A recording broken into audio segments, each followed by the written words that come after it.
Começa agora, Pan News Cidades. Apresentação, J. Thanos. Apoio Plano Hospital Samaritano, porque nós cuidamos de você. SamaritanoSaude.com.br. Grupo Unieduca. Só aqui o seu futuro é na prática. Vestibular online em grupounieduca.com.br. E Sulina, a melhor parrilha da região. Vem pra Souzas, vem pra Sulina. Na Jovem Pan News Campinas, você ouve Palavra de Honra, a crônica de J. Thanos. Muito bem, amigos do Pan News Cidades, hoje você almoça comigo na Sulina, a melhor parrilha da região, que faz de Souzas o grande centro gastronômico da RMC. Vem pra Sulina, vem pra Souzas, e o nosso almoço de hoje aqui na Rádio da Credibilidade, com a maior audiência qualificada do horário, onde você está sempre em ótima companhia, apresenta um pesquisador por excelência, o professor PhD, catedrático da Universidade do Minho, em Portugal, referência na área da saúde, o médico e pesquisador Nuno Souza, que vai conversar conosco e abordar temas relevantes, como a inteligência artificial e os objetivos que o trazem para a cidade de Indaiatuba e Jaguariúna, junto ao grupo Unieduca. Confira essa entrevista. Mas a semana não trouxe muitas alegrias aos motoristas. Os aumentos dos combustíveis, da gasolina e do diesel prometem complicar a vida do ministro da Fazenda, que vai precisar fazer das tripas coração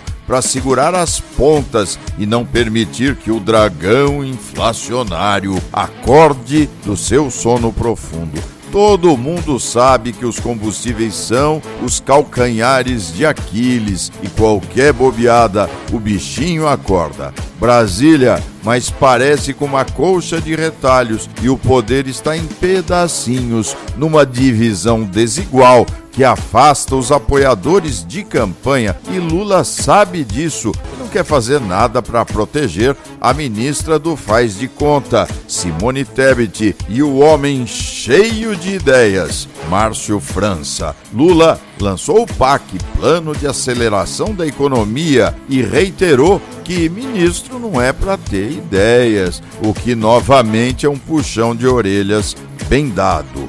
Mas tem ministério sobrando e Lula faz o que quiser com eles. Quem está com os olhos brilhando e louco para tomar conta do executivo é o presidente da Câmara Federal, Arthur Lira, que é uma espécie de majestade para o dividido governo, que não sabe mais como agradar o dono dos votos da governabilidade.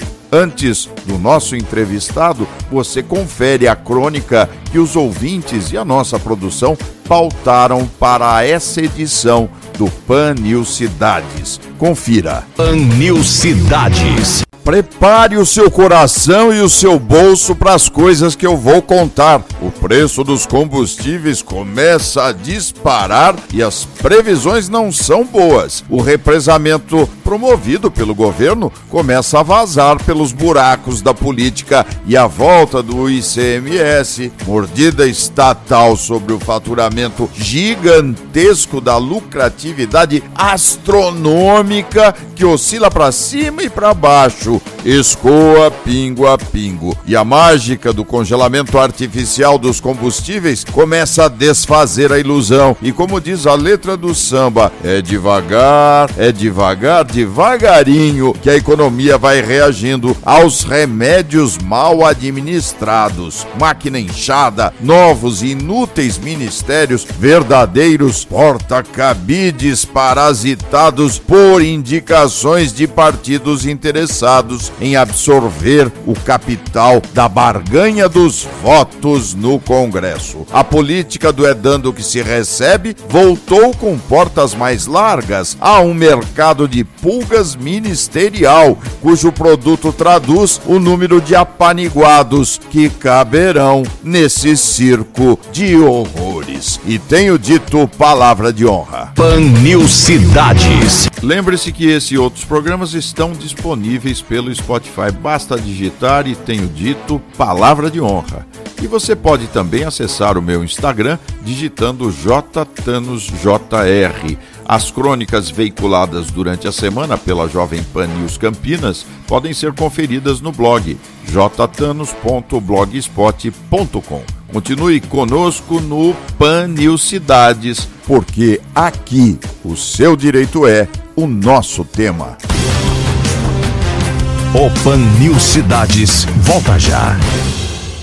Qual o segredo do Grupo Unieduca para empregar mais de 90% de seus alunos? Prática, prática, prática. Aqui você pratica e entra em contato com a sua profissão desde o primeiro semestre. Você pode até comparar, mas se for escolher uma faculdade, tem que ser do Grupo Unieduca, com a Unifage, Unimax e Faagro. Faça seu vestibular online. GrupoUnieduca.com.br. No Grupo Unieduca, seu futuro é na prática.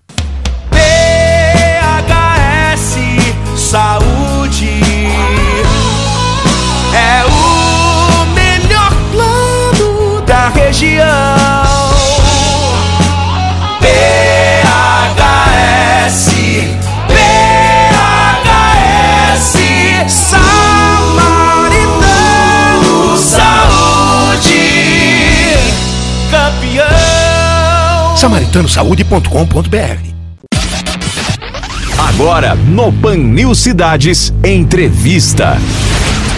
Muito bem, amigos, hoje nós trazemos para você um entrevistado muito especial, um professor que é catedrático da Escola de Medicina da Universidade do Minho, professor Nuno Souza, me conquistou imediatamente numa palestra que eu tive o privilégio de assistir. Bem-vindo ao Brasil, bem-vindo ao Unieduca. Fiquei muitíssimo feliz em conhecê-lo pessoalmente. É uma literal honra contar com a sua presença no Pan News Cidades. Muito obrigado, Dr. Jorge Tanos. A honra é minha e, apesar dos factos citados serem verdadeiros, aquilo que eu tenho a honra de ser é uma pessoa humilde que gosta de contribuir para ver projetos de grande qualidade a vingarem. E por isso a honra é minha em vir aqui à Max, em vir à FAGE e em ter amigos como o Dr. Jorge Tanos. Meu caro professor Nuno Souza, eu vi a facilidade como o senhor faz amigos. O senhor foi presidente da Escola de Medicina da Universidade do Minho. Confesso, professor, que para mim foi uma surpresa saber que existe um presidente na gestão da academia. Muito bem, e obrigado pela pergunta.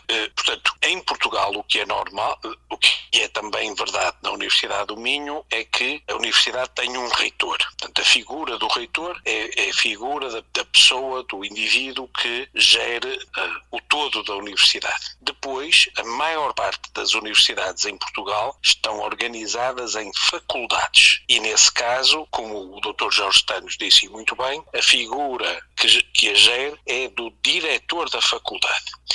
Acontece que em algumas universidades, como a Universidade do Minho, houve uma opção em não estarem organizadas em faculdades, mas antes em escolas. Enfim, o racional por trás disso era que poderia haver uma gestão mais comum destas escolas. E, portanto, elas têm uma figura de autonomia que é diferente das faculdades. No caso de serem escolas, como acontece na Universidade do Minho, a figura deixa de ser do diretor e passa a ser de presidente de escola.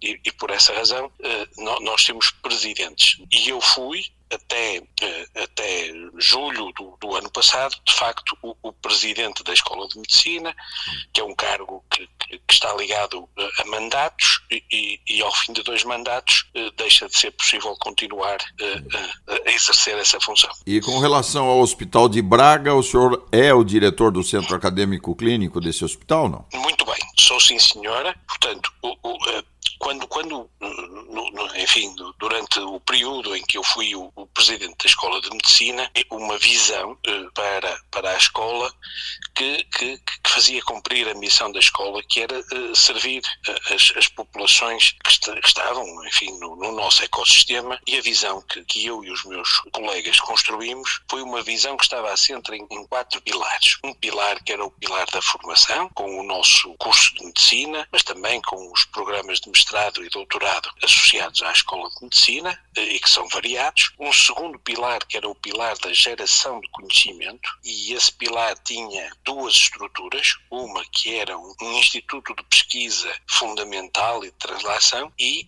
há cerca de 10 anos criamos esse centro de pesquisa clínica, uma associação de direito privado sem fins lucrativos, e tem como sócios a Faculdade, a Escola de Medicina e os hospitais, o Hospital de Braga e o gestor do Hospital de Braga. O terceiro pilar é um pilar centrado no valor e na sustentabilidade económica de um projeto, ou seja, pese embora eu estivesse a dirigir uma escola pública, eu acredito que a escola tem que ser sustentada e não pode depender da subvenção governamental, e por isso criamos uma estrutura de tecnologia de transferência, de apoio à inovação e ao empreendedorismo que deu origem a muitas patentes e a muitas spin-offs, empresas que foram ali geradas e incubadas no mercado nacional e internacional, e por último um pilar que aporta o valor social à instituição. E isso, enfim, na nossa visão, era através da prestação de cuidados de saúde. E fizemos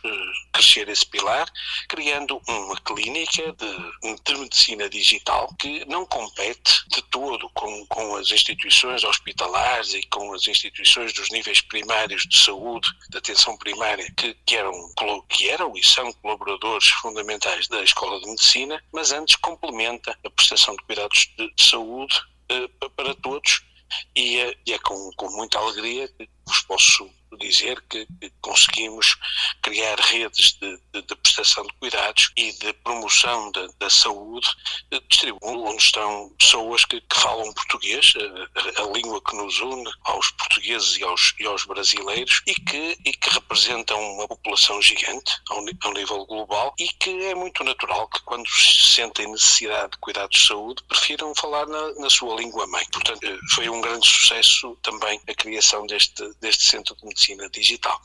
E penso que passei a imagem do que é a visão do cluster da Escola de Medicina, e que estou seguro, queria dizer isto com toda a certeza, que será possível criar aqui com uma dimensão ainda maior, quer em Indaiatuba, quer em Jaguariúna, porque centros universitários de qualidade internacional, escolas médicas, de enfermagem, de psicologia, de nutrição, de ciências da computação e de todas as áreas, de engenharia, direito, de grande qualidade, e sobretudo as pessoas. As pessoas aqui são singulares, os docentes e os estudantes aqui são pessoas muito especiais e que querem fazer coisas com muito significado e criar narrativas com grande valor, e por isso reforço a ideia de que para mim é uma honra poder estar aqui e acompanhar os progressos notáveis que vão sendo feitos ao longo destes anos. Muito bem, conversamos hoje no PAN News Cidades com o professor doutor Nuno Souza,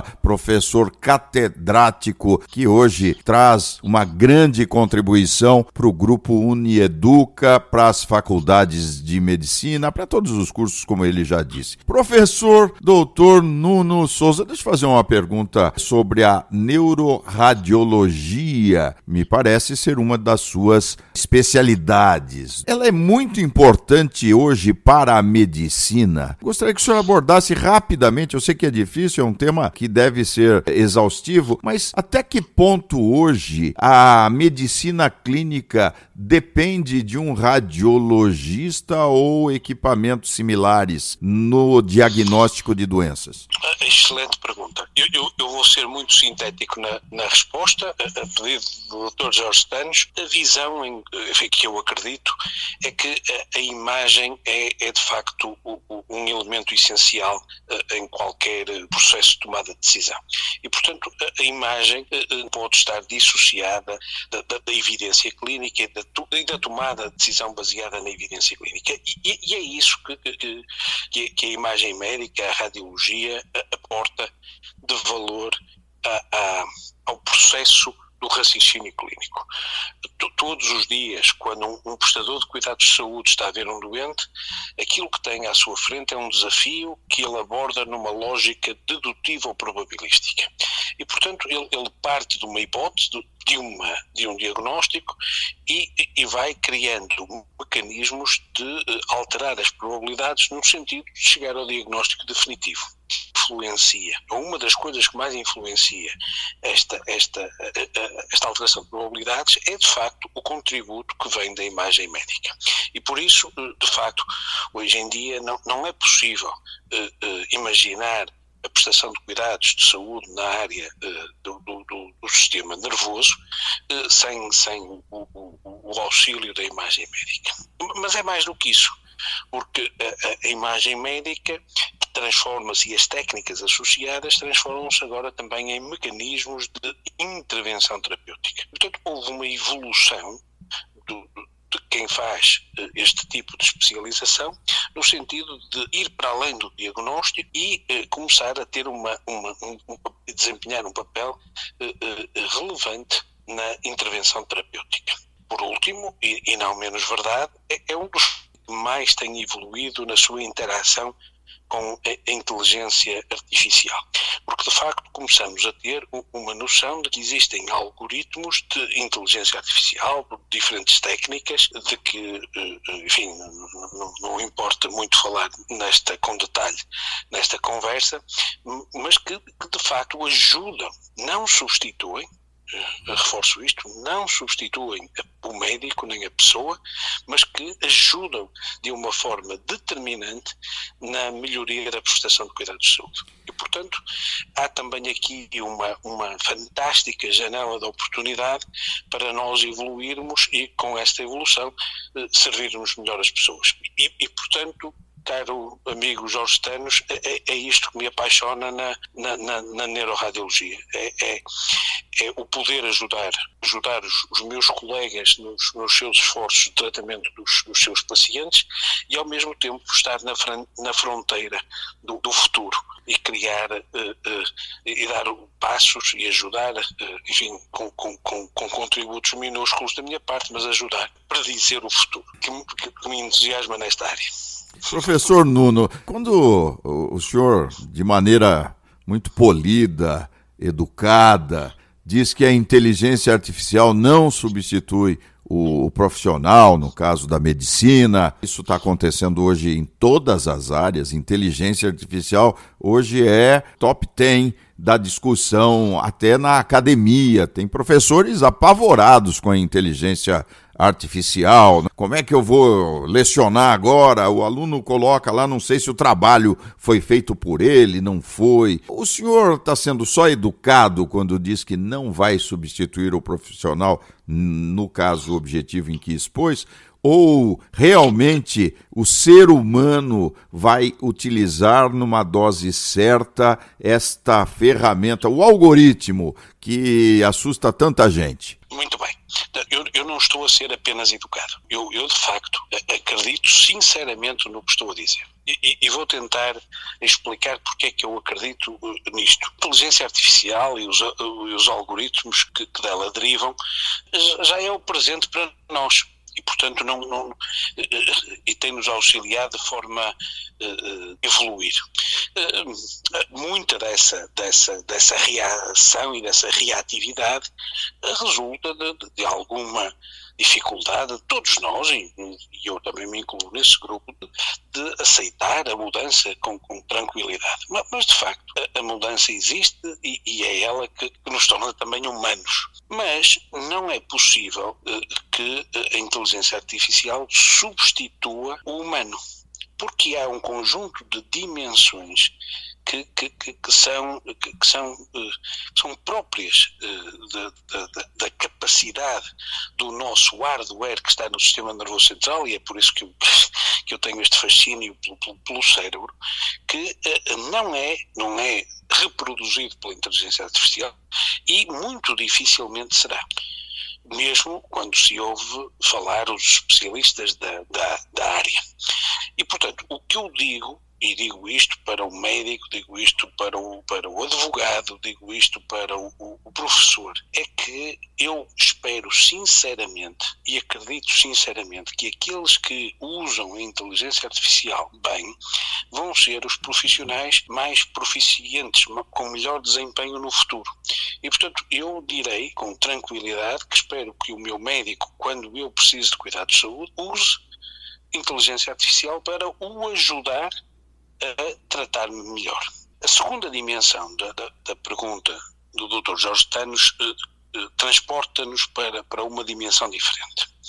Mas será que não vai haver abusos no uso destas ferramentas tão poderosas? E a minha resposta é com certeza que vai. Com certeza que vai, e uma sociedade que esteja melhor preparada, com indivíduos que pensem melhor estas possibilidades dos abusos e que consigam definir com mais rigor aquilo que são as utilizações admissíveis, aquelas que todos nós ansiamos que venham a ocorrer da inteligência artificial, destes algoritmos únicos que dela decorrem, é uma sociedade mais culta, seguramente mais feliz, seguramente com mais saúde. Portanto, é este limite, é esta interseção de vários saberes, entre os quais está o direito aqui absolutamente essencial.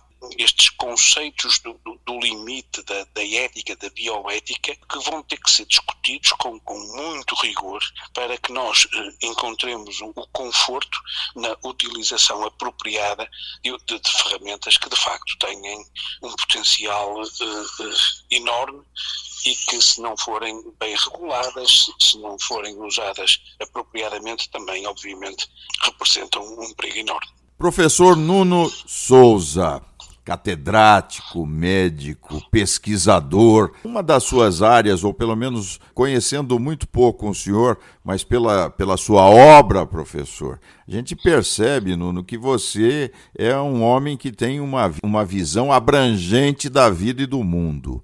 E o estresse faz parte de todos nós. Todos nós temos um momento de estresse e eu gostaria de conhecer a sua visão como pesquisador deste mal que provoca tantas doenças nas pessoas e como é que a gente pode fugir do estresse no dia a dia, quando ele chega naquela faixa vermelha do perigo, onde a gente já não consegue mais descobrir qual é o motivo do mal-estar humano.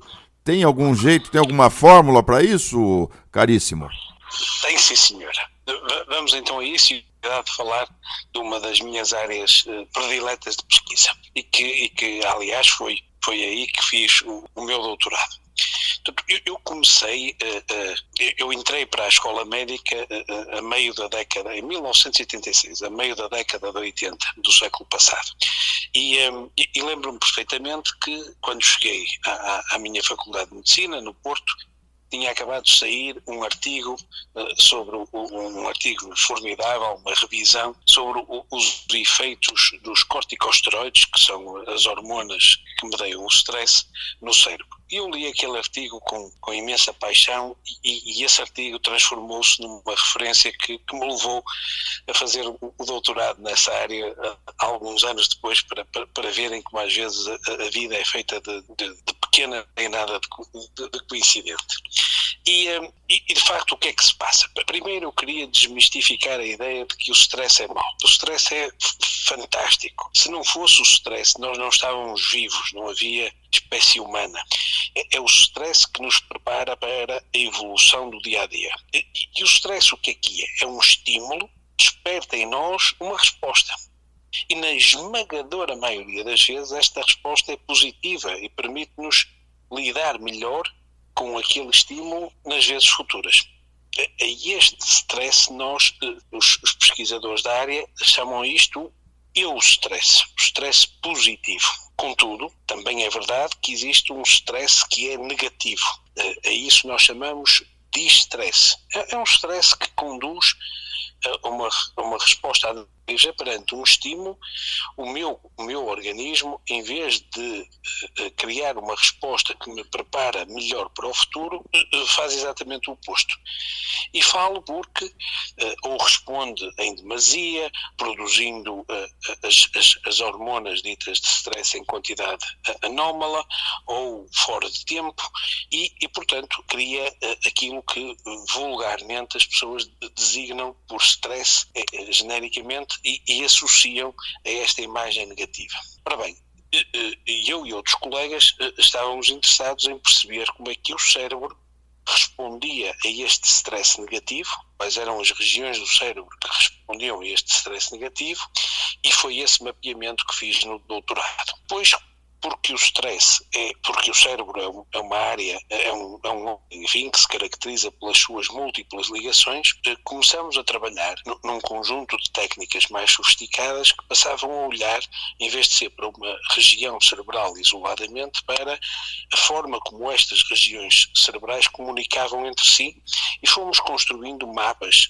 do cérebro humano com o auxílio de técnicas de eletrofisiologia, mas também de imagem, que nos permitem ver o que está a acontecer no cérebro. Os últimos passos da nossa pesquisa têm estado concentrados em tentar perceber se eu consigo, antes de aquele sujeito ser exposto ao estímulo que a ele lhe induz stress, se eu consigo perceber se ele vai responder positivamente ou negativamente a este estímulo. E, de facto, desenvolvemos um conjunto de técnicas que nos permitem, hoje, com alguma precisão, determinar se aquela pessoa está preparada para responder àqueles estímulos positivamente ou não. E isto tem um impacto muito grande, porque todos nós sabemos que existe um conjunto variadíssimo de doenças que estão relacionadas com a exposição ao stress, ou seja, que o stress é um importante fator de risco. E entre estas doenças estão doenças neurológicas, neurodegenerativas, como a demência de Alzheimer, doenças psiquiátricas, como a ansiedade ou a depressão, mas também doenças fora desta região, como doenças cardiovasculares, como doenças metabólicas, que de facto estão muito dependentes da exposição de todos nós a estímulos que nos induzem stress negativo. Pronto, é esta a pesquisa que uma parte do meu grupo de pesquisa tem estado concentrada ao longo dos últimos quase 30 anos e que nos traz muitas alegrias, porque obviamente quando nós podemos partilhar o pouquinho que vamos aprendendo com os outros, isto para nós é muito significativo. Para nós foi um privilégio receber na Jovem Pan News, no Pan News Cidades, o professor doutor Nuno Souza, catedrático que hoje traz seu conhecimento de Portugal para o Brasil. Aliás, ele é um homem do mundo, como vocês puderam perceber, dedicado à pesquisa, e sempre pesquisa na área da saúde implica em melhor qualidade de vida para todos nós. Muito obrigado, a minha reverência máxima ao professor doutor Nuno Souza. Muito obrigado por ter estado conosco. É uma honra, um privilégio poder conversar com o Dr. Jorge Tanos. Muito obrigado. Grande abraço. Um grande abraço. O Pan News Cidades volta já.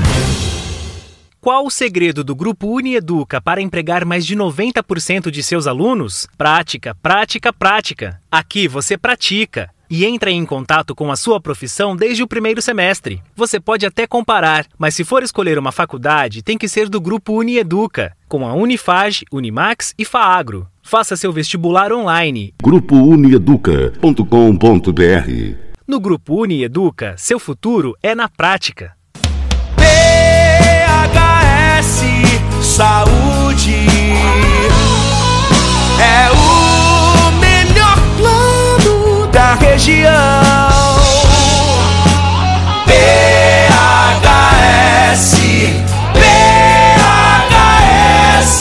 Samaritano Saúde, campeão. SamaritanoSaude.com.br. Com um programa inovador, disciplinas atuais e um corpo docente de altíssimo nível, o curso de especialização em Direito Empresarial Moderno da Unieduca é a escolha certa para você que atua no mundo corporativo. Faça um upgrade na sua carreira. O seu futuro na prática é agora. Acesse www.institutoiea.com. Pan News Cidades. Muito bem, amigos, o Pan News Cidades fica por aqui. Durante a semana você confere as minhas crônicas espalhadas pela programação da Jovem Pan News Campinas. Um abraço a todos e semana que vem a gente se fala. Até lá! Pan News Cidades. Apoio Plano Hospital Samaritano, porque nós cuidamos de você. samaritanosaúde.com.br. Grupo Unieduca. Só aqui o seu futuro é na prática. Vestibular online em grupounieduca.com.br. E Sulina, a melhor parrilha da região. Vem pra Souzas, vem pra Sulina. Jovem Pan News Campinas.